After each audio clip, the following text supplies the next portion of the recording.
का आज ही डाउनलोड कीजिए।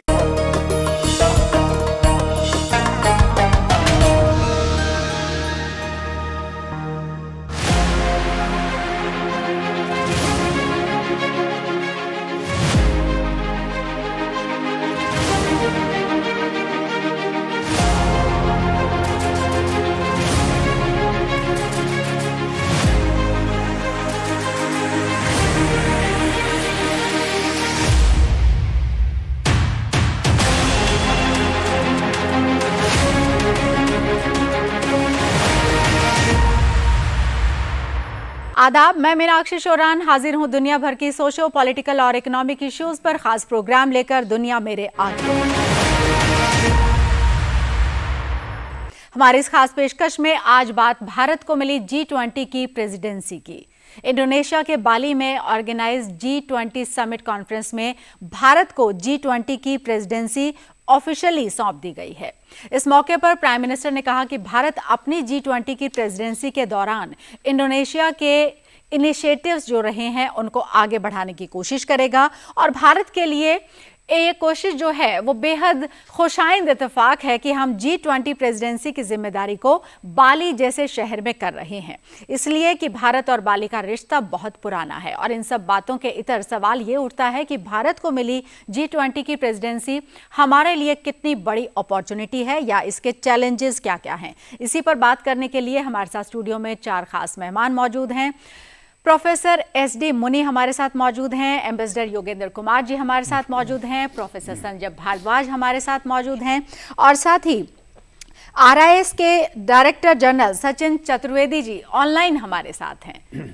हम सभी का वेलकम करते हैं और पहला सवाल सचिन चतुर्वेदी जी आप ही के पास आते हुए मैं आपसे करना चाहती हूं, किस तरह की अपॉर्चुनिटी आपको लग रही है? महज एक रोटेशन का हिस्सा इसको कहा जाए या वाकई में हम इसको एक बिग अपॉर्चुनिटी के तौर पर देखें कि G20 की ऑफिशियल प्रेसिडेंसी अब हमारे पास है? मीनाक्षी जी, G20 का जो भारत को प्रेसिडेंसी मिली है वो एक अत्यंत महत्वपूर्ण अवसर है, बहुत ही उम्दा अपॉर्चुनिटी है हमारे सामने कि हम विश्व के समक्ष जो भारत के डेवलपमेंट की जो अचीवमेंट्स हैं उनको हम सामने लेकर के आ सकें। जो विश्व के सामने अभी कई तरह के मुश्किलात दिख रहे हैं, कई तरह के संकट दिख रहे हैं, उनसे विश्व की जो आर्थिक व्यवस्था है उसको हम कैसे बाहर निकाल के लेकर के आ सकते हैं। जैसा प्रधानमंत्री ने अपने वक्तव्य में बाली में कहा, ये एक अत्यंत महत्वपूर्ण देश के लिए अवसर होगा, विश्व के लिए होगा कि हम जो कोविड की महामारी के बाद में जो रिसेशन वर्ल्ड इकोनॉमी में आया है उससे अपने आप को बाहर निकाल सके, उससे हम लोग सब मिलकर के जो विश्व की आर्थिक संकट है उससे बाहर निकल के आ सके। लेकिन ये कठिनाई सिर्फ आर्थिक क्षेत्र तक सीमित नहीं है। हम जैसा जानते हैं पर्यावरण के मुद्दे पर, आबो हवा के मुद्दे पर कई तरह की मुश्किलात सारे वर्ल्ड के सामने हैं। इजिप्ट ने कोशिश करी है, इजिप्ट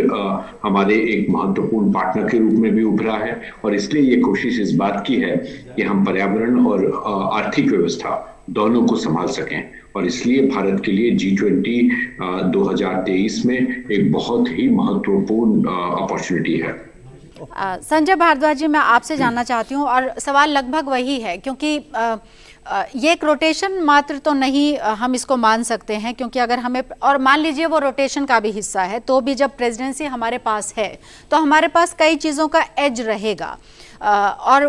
वो एज क्या रह सकता है, हम इसको एक बेटर अपॉर्चुनिटी के तौर पर कैसे देख सकते हैं? देखिए, इसमें दोनों पहलू हैं। पहली बात कि निश्चित रूप से भारत के सामने एक अपॉर्चुनिटी है। जिस तरीके के जो मुद्दे आजकल जो नॉन ट्रेडिशनल सिक्योरिटी इश्यूज हैं, जिसमें चाहे एनर्जी सिक्योरिटी हो, फूड सिक्योरिटी हो, एनवायरनमेंट, क्लाइमेट चेंज के इश्यूज हैं या बाकी जो पॉवर्टी और अनएम्प्लॉयमेंट का जो इशू जिस तरीके से विश्व आर्थिक मंदी से गुजर रहा है, तो निश्चित रूप से अगर भारत के पास जो एक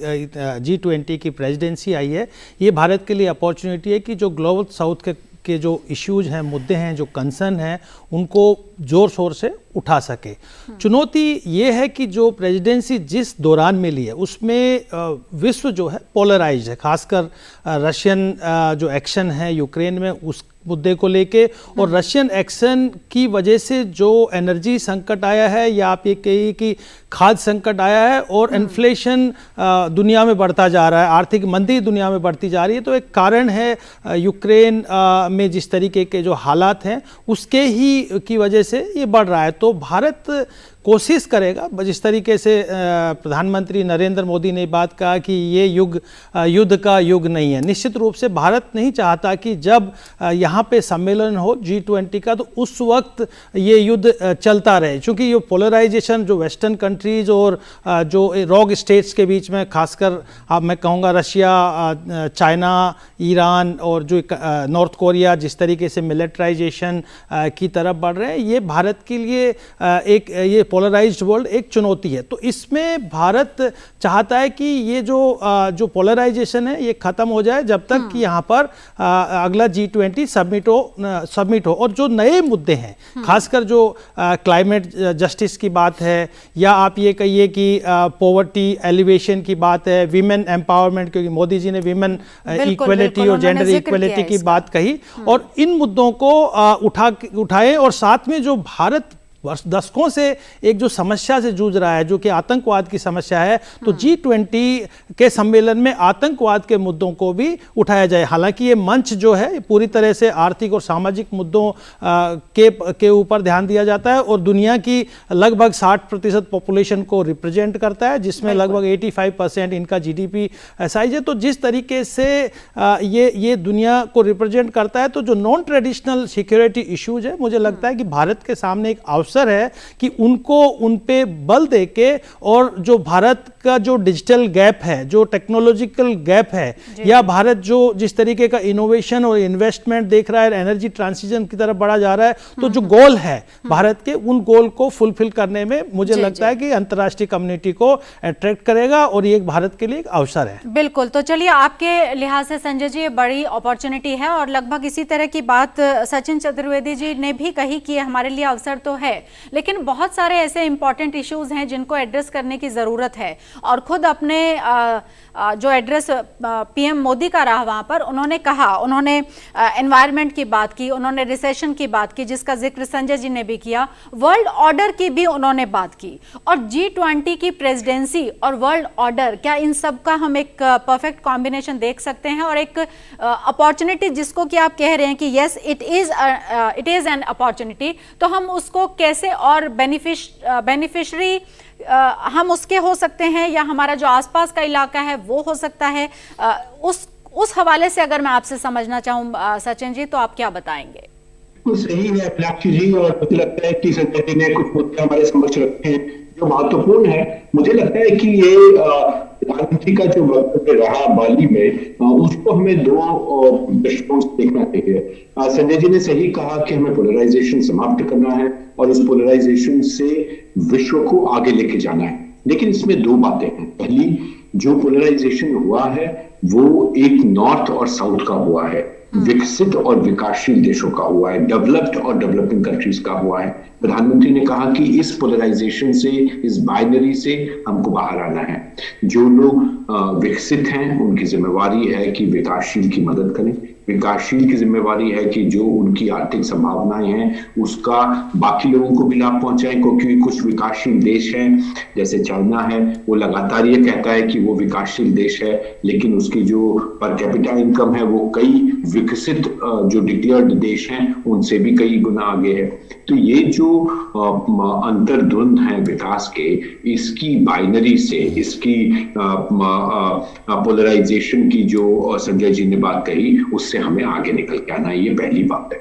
दूसरा, पोलराइजेशन उन लोगों के साथ हुआ है जिनके पास टेक्नोलॉजी है और जिनके पास नहीं है। तो चाहे हम फाइनेंस की बात करें, चाहे हम वित्त की बात करें या टेक्नोलॉजी की, दोनों जगह हम देखते हैं कि टेक्नोलॉजी खुद ही एक बड़ा बैरियर है। जिनके पास टेक्नोलॉजी है उनके पास और टेक्नोलॉजी है, उनके पास और एडवांस टेक्नोलॉजी है, चाहे फिर वो सोलर के ट्रांजिशन की बात हो, फिर चाहे वो इलेक्ट्रिक व्हीकल्स के बनाने की बात हो, चाहे वो इथेनॉल में ब्लेंडिंग को 50% तक ले जाने की बात हो, चाहे न्यूक्लियर टेक्नोलॉजी को बिजली में बदलने की बात हो, या विंड एनर्जी को रीजनल विंड टरबाइन में बदलने की बात हो। तो जिनके पास टेक्नोलॉजी है, मोनोपोली के कारण वो उस टेक्नोलॉजी को बढ़ा रहे हैं। जिनके पास फाइनेंस है वो उस फाइनेंस को क्लाइमेट फाइनेंस या ग्रीन फाइनेंस या एसडीजी अलाइन फाइनेंस के नाम पर और भी ज्यादा महंगा कर रहे हैं। तो ये जो पोलराइजेशन है इसको तोड़ने की बात है। लेकिन मीनाक्षी जी, हमको ये भूलना नहीं चाहिए कि G20 जो है वो आर्थिक विषयों का सम्मेलन है। ये विकास से वित्त को जोड़ने का प्रयास है। ये फाइनेंस, इकोनॉमी और ग्लोबल अरेंजमेंट्स को देखने का एक प्रयास है। इसमें अगर हम सारे मुद्दे डालेंगे तो बड़ा मुश्किल होगा, क्योंकि G20 की वो मैंडेट नहीं है, G20 की वो बैंडविड्थ भी नहीं है। ये इसमें एक ट्रैक वित्त मंत्री का होता है, फाइनेंस मिनिस्टर का होता है, दूसरा ट्रैक डेवलपमेंट मिनिस्ट्रीज का होता है, जिसमें फाइनेंसिंग प्रमुख है, अर्बनाइजेशन तो फाइनेंसिंग प्रमुख है,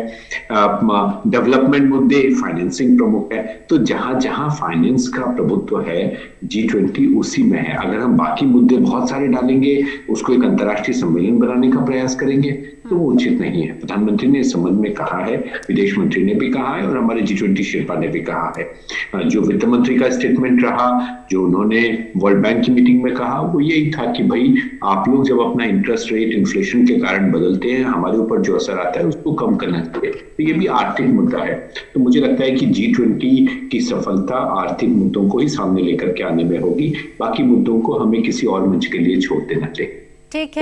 है सचिन। और जो ऑर्गेनाइजेशंस हैं और यहाँ तक कि यहाँ पर तो यूएन को लेकर भी जिस तरह से एड्रेस किया गया है वो भी अपने आप में इम्पॉर्टेंट है। लेकिन एसडी मुनि सर, आपसे जो मैं समझना चाहती हूँ वो यही है कि यहाँ रिलेशंस की बात हो रही है, मल्टीलेटरल रिलेशंस हमारे किस तरीके से और हम स्ट्रेंथन कर सकते हैं, और यहाँ पर प्रेसिडेंसी की भी बात हो रही है कि अब प्रेसिडेंसी हमारे पास है। तो न सिर्फ इस रीजन में, बल्कि क्योंकि वहाँ पर तो होना तो रशिया को भी चाहिए था बट वो मिस किया गया, और अमेरिका को हम वहां पर देख रहे हैं। और उन जैसे राष्ट्राध्यक्षों के सामने हमारे देश के प्रधानमंत्री जब बहुत मुखर होकर और इस तरह के एड्रेस वो करते हैं कि वो जो एग्जिस्टिंग संस्थाएं हैं उनके ऊपर भी सवाल उठाते हैं, प्लस वो जो कहते हैं उसका एक अपने आप में इम्पोर्टेंस भी है, क्योंकि इंडिया अपने इम्पोर्टेंस उस तरीके से इमर्ज कर रहा है, बढ़ा रहा है। देखिए, दो तरह के मुद्दे हैं। एक तो मुद्दे हैं जो चले आ रहे हैं बहुत वक्त से, जैसे क्लाइमेट का मुद्दा है, फाइनेंसिंग का मुद्दा है, ट्रेड का मुद्दा है। वो बहुत समय से चले आ रहे हैं। बड़े मुल्क जो अमीर मुल्क हैं वो आश्वासन देते हैं और उनको पूरा नहीं करते। दूसरे इस तरह के मुद्दे हैं जो अभी नए शुरू हुए हैं और वो इन आर्थिक मुद्दों पर अपना प्रभाव डालने की कोशिश कर रहे हैं। जैसे सब पोलराइजेशन की बात कर रहे हैं हम लोग सभी, दो तरह के पोलराइजेशन है। एक तो आर्थिक पोलराइजेशन है जो सचिन ने कहा,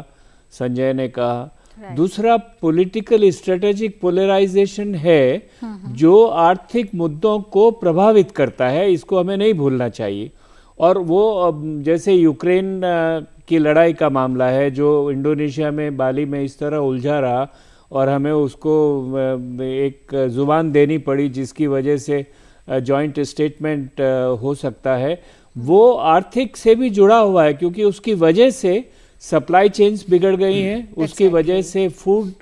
की प्रॉब्लम हो गई है विश्व में, उसकी वजह से एनर्जी की प्रॉब्लम हो गई है विश्व में। एनर्जी और फूड इकोनॉमिक मुद्दे हैं लेकिन इफेक्ट हो रहे हैं पॉलिटिक्स से। तो भारत की जो भूमिका है वो दो तरफ से देखी जाएगी। एक तो भारत को उभरना पड़ेगा कि जो विकासशील देश हैं,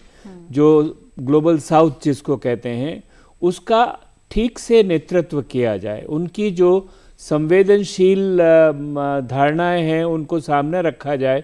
और जो सक्षम देश हैं उनसे कहा जाए कि उसकी तरफ ध्यान दें, उसके लिए मदद करने की कोशिश करें। और दूसरी तरफ जो मनमुटाव यूरोप अमेरिका एक तरफ, रूस चीन दूसरी तरफ, ये जो मनमुटाव है इसको भी कहीं ना कहीं ब्रिज करना पड़ेगा। और अगर उसको हम ब्रिज नहीं कर पाएंगे तो मैं समझता हूँ कि जो आर्थिक मुद्दे हैं वो हम हल नहीं कर पाएंगे या आर्थिक मुद्दों को आगे बढ़ाने में बहुत अधिक सफलता हमको नहीं मिलेगी। जो आपने पहले सवाल उठाया, यहाँ भारत को अपना बहुत निजी स्वार्थ नहीं देखना चाहिए, हमें विश्व का स्वार्थ देखना है। और विश्व में विकासशील देशों के साथ साथ ये जो मनमुटाव है, ये जो पोलराइजेशन है, ये जो युद्ध की स्थिति पैदा हो गई है और आगे कौन जाने अमेरिका और चीन के बीच में क्या होगा, उसको भी देख के कहीं न कहीं पुल बांधने की ज़रूरत है, आपस में कनेक्ट करने की ज़रूरत है। और अगर वो कर पाया भारत,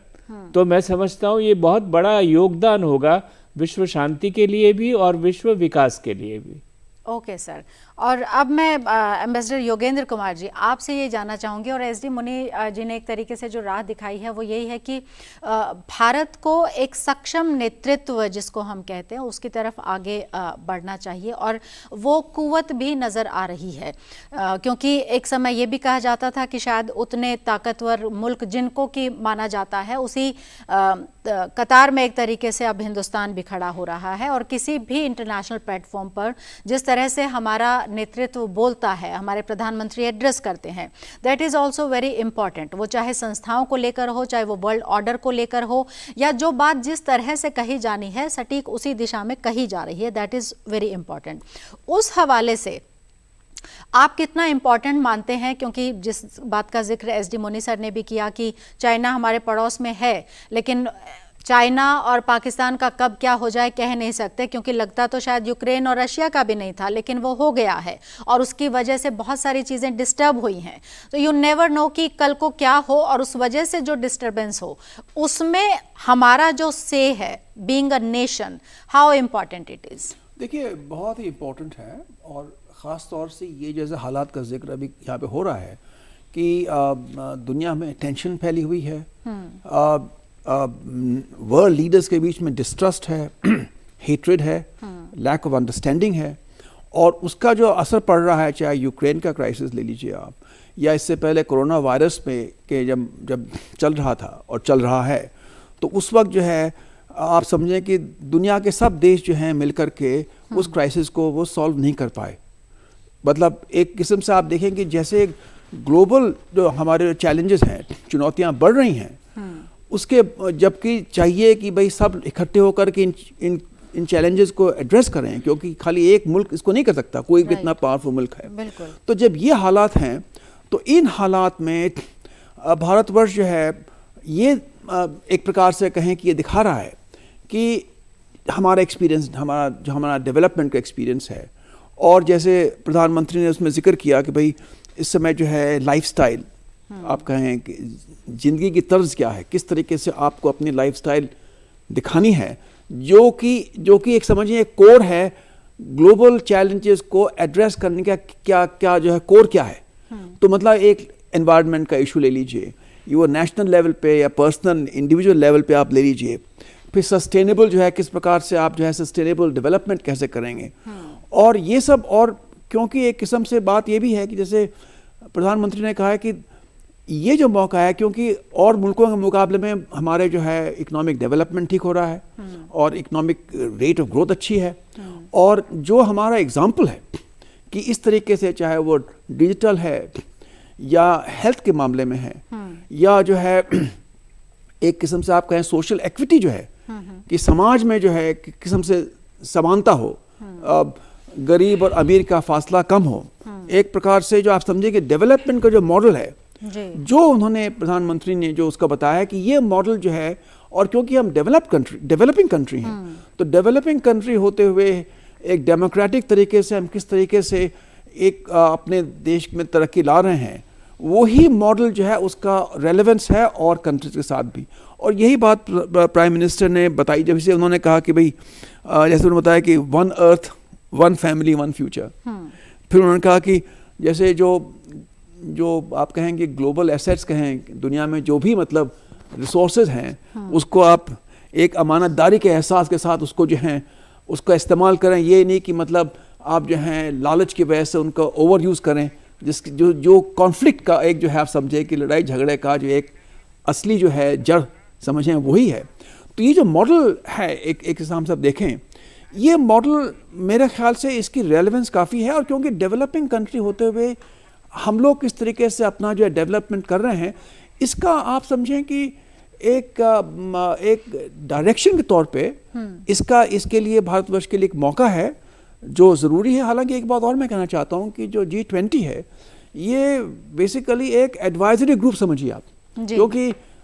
इस्टेब्लिश्ड है, यूनाइटेड नेशंस है, WHO सब लोग हैं, सब मतलब ये इंस्टीट्यूशंस हैं, लेकिन ये लीडर्स जो हैं मेन बिग कंट्रीज़ के, वो आकर के एक किस्म से जो फैसले लेते हैं, वो फैसले जो हैं फिर ये जो इंस्टीट्यूशंस है, यूनाइटेड नेशंस है या IMF है, वर्ल्ड बैंक है, WHO, WTO, वो सब जो ILO वगैरह जो हैं, उन सब के ऊपर जो है एक समझे कि एक गाइडेंस उनको मिलती है। तो ये बहुत ज़रूरी है। और जैसे कि हमारा एक किस्म से आप देखें कि एक पर्टिकुलर डायरेक्शन जैसे प्राइम मिनिस्टर ने दिया है, जो अब जब यहाँ पे समिट होगी उससे पहले जो तैयारी चल रही है, उसमें जैसे इंटरनेशनल सोलर अलायंस उन्होंने इन्वॉल्व कर रहे हैं इसमें, ताकि